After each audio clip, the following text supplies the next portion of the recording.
Welcome to our channel today.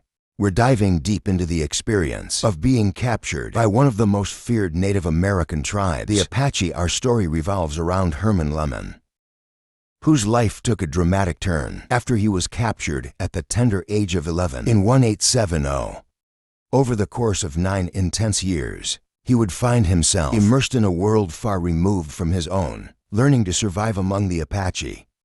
I research historical events that intrigue me, and I aim to share them in a way that feels like a conversation with friends. If that resonates with you, be sure to subscribe, like, and share the video. It helps grow our community and supports my work. In May of 1870, Herman's mother sent him and his siblings, Willie and Carolyn, out to the family's wheat field to scare off birds. After a job well done, the kids took a moment to relax and play, not realizing the imminent danger. Before they knew it, they were surrounded.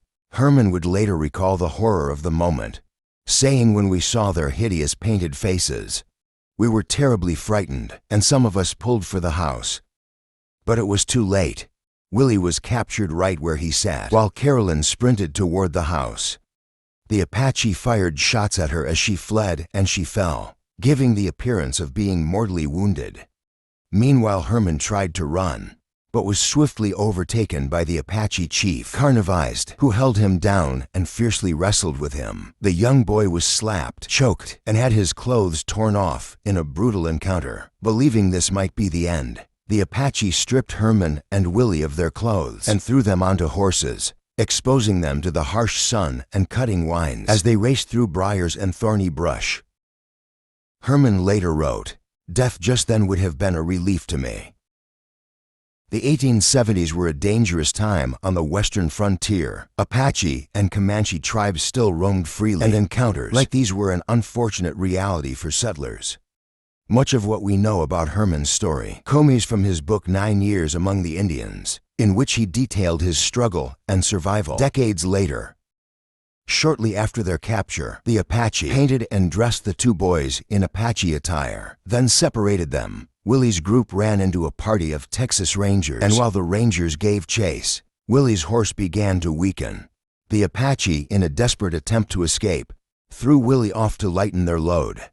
Whether the Rangers mistook him for an Apache child or simply missed him altogether, Willie was left to fend for himself.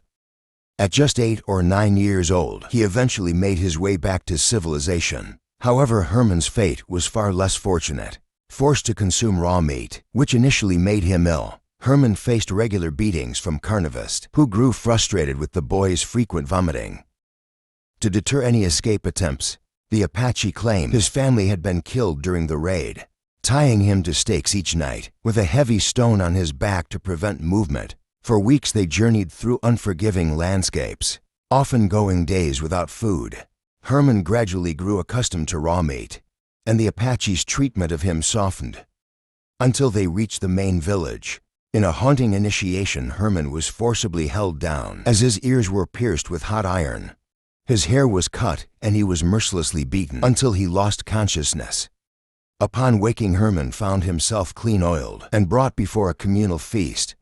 Placed in front of an array of roasted and raw meats, he sensed his next actions would be crucial. Reflecting later, he wrote, "Either on account of my extreme hunger or divine providence, I seized the raw meat and began to eat." This gesture pleased the Apache, and they welcomed him with cheers, giving him the Apache name Enda, meaning white boy. Herman soon became a servant to Carnivores, fetching water, preparing his pipe, and assisting with daily chores. He was also tasked with wrestling Apache boys, earning a level of respect for his scrappy fighting spirit over time. The Apache integrated Herman into their way of life, and he began to learn survival skills. He was taught how to craft bows and arrows and to make a buffalo hide shield. As he gained confidence and familiarity, they started bringing him along on raids. Initially, he was just bait or a distraction. But over time, he proved his worth and earned a degree of respect among the warriors. At one point during a raid, Herman and a group of Apache encountered for Mexican buffalo hunters. In the chaos that followed, Herman, left to guard a Mexican captive, found himself attacked with stones. He instinctively drew his bow and wounded the man in self-defense, leading to his first kill. when ordered by Carnivus to finish him.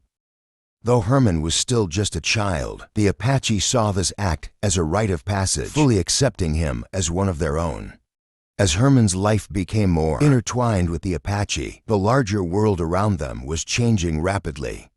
The 1870s marked the peak of the Indian Wars, with the U.S. government relentlessly expanding westward. Apache communities were increasingly pressured to move to reservations, sometimes going voluntarily to avoid violence. This new confinement led to rising tensions, not only with American forces, but also with rival tribes, including the Comanche. In attempts to resolve these disputes, gambling matches and competitions often took place, with Herman participating in horse races and wrestling matches with Comanche boys. In a twist of fate unknown to Herman, his family had not been killed, his sister had only feigned death, and his mother had never ceased searching for him, visiting every fort and settlement, asking about a young white boy living among the Apache. After 3 transformative years with the Apache, Herman had fully adopted their ways. The boy who had once yearned for freedom had become one of them now, bearing a profound fear and disdain for white settlers. His memories of his former life, language, and even his given name had faded. Opportunities to escape had come and gone, but he chose to stay, determined to prove his worth to the tribe that had reshaped his entire being. A skirmish with Texas Rangers, however, would present him with a chance to distinguish himself. At 14, Herman found himself in a vulnerable position during a sudden attack while with a small Apache party. Texas Rangers ambushed them, forcing Herman and others to flee. His escape was thwarted when his horse was shot and collapsed, pinning him beneath it. His Apache comrades, seeing he was trapped, took his bow and left him behind. Fearing for his life, Herman awaited the Rangers' approach. To his surprise, they noticed his pale skin and recognized he was white. Thinking they had the advantage, the Rangers agreed to pursue the other Apaches first, leaving Herman under the horse. But when they returned, Herman was gone, vanished. Years later, Thomas Gillespie, one of the Rangers, recounted the incident in a magazine, describing how Herman seemingly disappeared without a trace. It was a testament to Herman's remarkable adaptability. Through Apache teachings, he had acquired the art of stealth, mastering the uncanny ability to vanish. After dragging himself from under the horse, he crawled through the brush and found refuge in a nearby depression in the land. Blending in with grass, he waited for the Rangers to give up their search. Left without supplies or a horse, Herman then embarked on a daunting 300-mile journey to reunite with his tribe, a feat remarkable for someone so young. His eventual return stunned the tribe.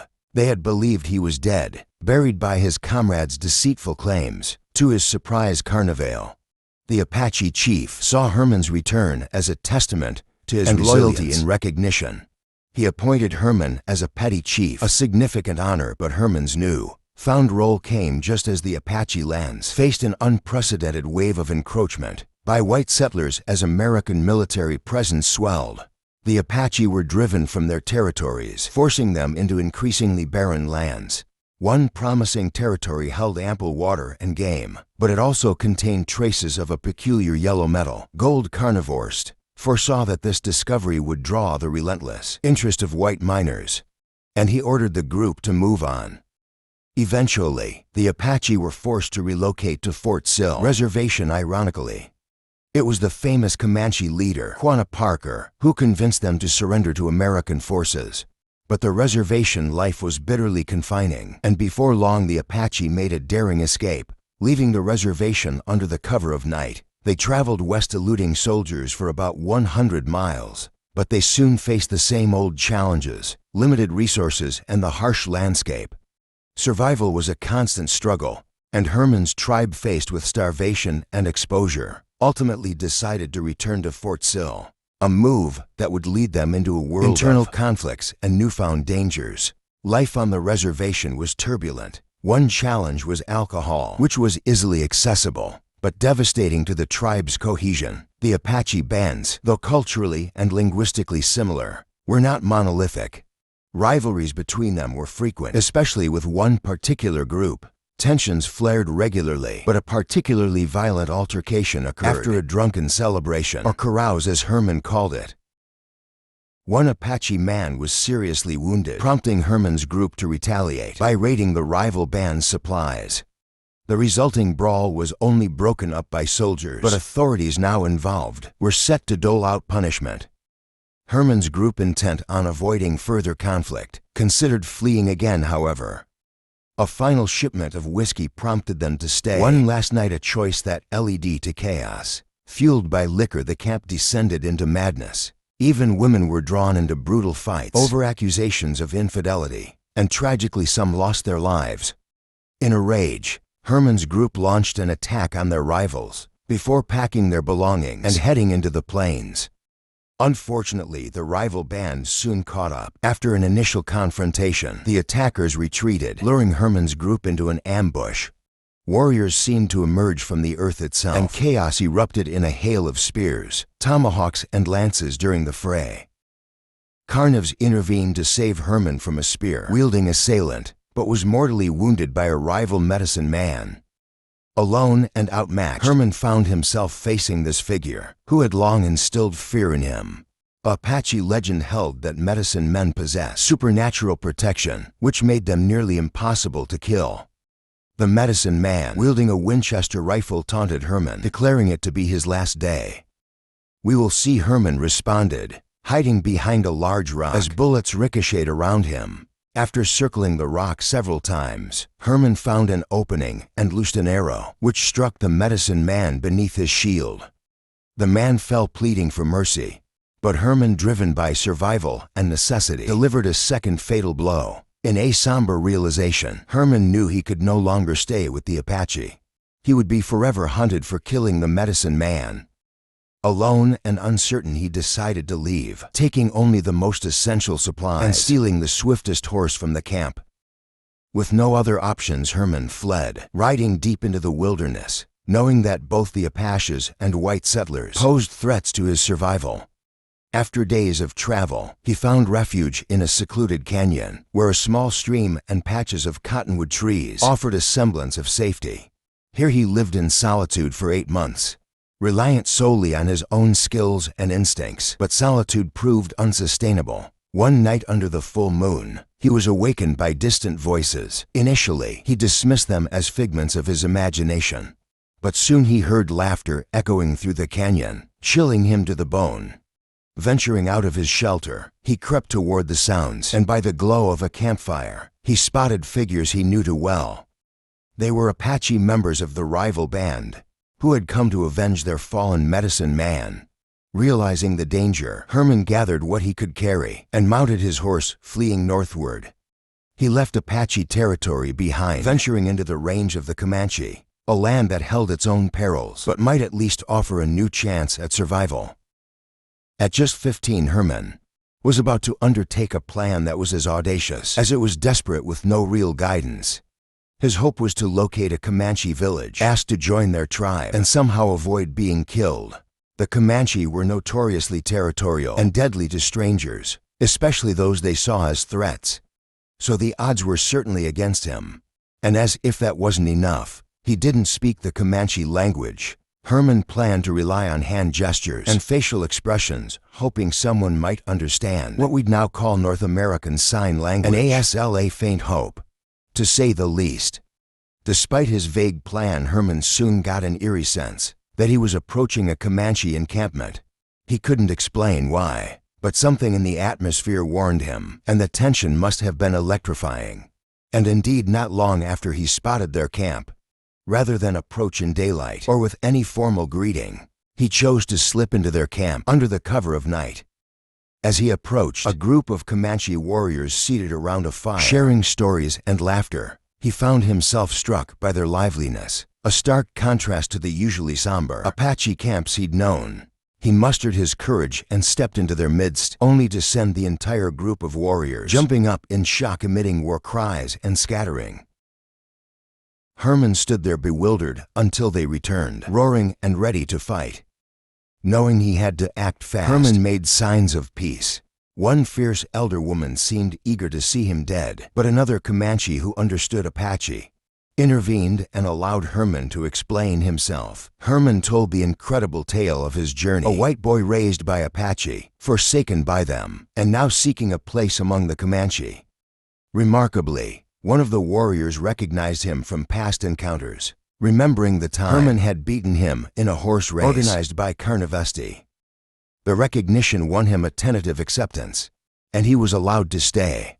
Over the next days, Herman traveled with the Comanche until they reached the main body of the tribe. Here he presented himself before the chief, pledging to take on the role of a Comanche warrior and to defend the tribe as if he'd been born among them. He received a new name, Montekina, a name that would symbolize his rebirth within the Comanche people. For a time, Herman found a place in Comanche society. He took part in raids, fighting both Tonkawa warriors and American soldiers, as he'd once sworn he would. However, the same encroaching forces that had harried the Apache were closing in on the Comanche. Quanah Parker, a respected Comanche leader, wisely recognized the inevitable and advocated for reservation life as a way to avoid starvation and death. The Comanche's way of life was ending, and Parker, seeing no other choice, agreed to move to a reservation. Once there, Herman encountered a surprise he could never have anticipated. He was finally reunited with his white family. The Comanche life had been his own for so long that it seemed impossible anyone from his past world would still remember him. However, his mother had never given up searching. Through sheer persistence, she found herself speaking with General Randolph S. Mackenzie, who happened to know of a white boy at the Comanche reservation. Mackenzie arranged for Herman to visit, though Herman himself was reluctant, believing his family dead. With encouragement from Quanah, who promised he could return to the Comanche if things went awry, Herman agreed to go. Arriving in Loyal Valley, Texas, he found himself surrounded by a crowd of onlookers.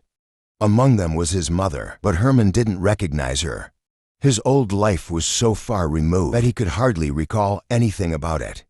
His brother Willie and sister Mina, however, spotted a scar on his arm from a childhood accident, a wound he hadn't thought about in years. Herman's memories, long buried, came flooding back as he recognized his siblings. He later wrote about this moment, recalling how his childhood memories returned, finally allowing him to accept his white family, though with some reluctance. Transitioning back into a white family wasn't easy. Herman tried repeatedly to escape, and it took Willie's constant supervision to keep him from running off. He also refused to sleep on a bed, opting instead for the ground, as he had with the Apache and Comanche.